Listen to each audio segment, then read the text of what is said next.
피할 수 없는 진리의 심판. 한 번 죽는 것은 사람에게 정한 것이요. 그 후에는 심판이 있으리니. 히브리서 9장 27절.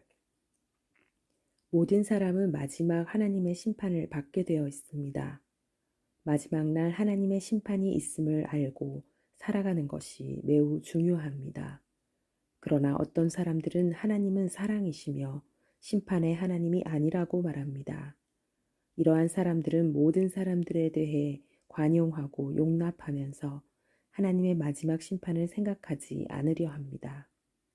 만일 하나님의 마지막 심판이 없다고 생각하면 하나님은 허무한 존재가 되고 어느 곳에서도 인간의 진정한 가치를 찾을 수 없게 되는 것입니다.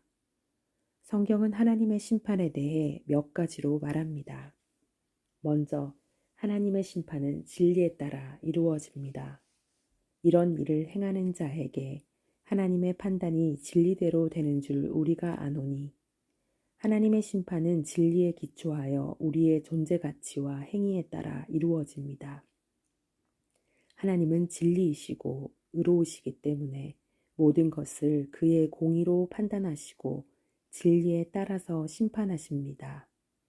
인간의 재판과 판단은 완전하지 못하기에 착오가 많습니다.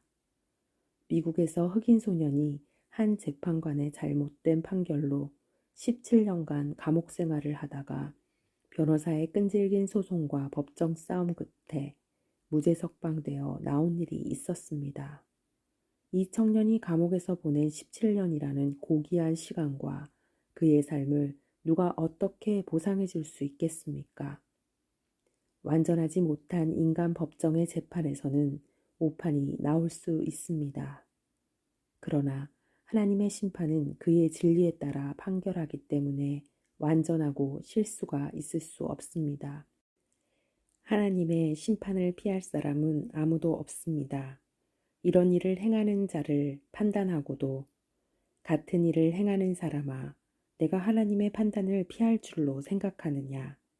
이 세상에서는 잘못이 없는 사람이 죄의 누명을 쓰는 판결을 받기도 하고 죄를 짓고도 심판을 면하는 경우도 있습니다. 오늘날 세상은 돈 많은 부자들과 가난한 자를 위한 법이 각각 다르게 존재합니다. 사회의 법에는 하나님의 공의와 공평이 반영되어 있지 않습니다.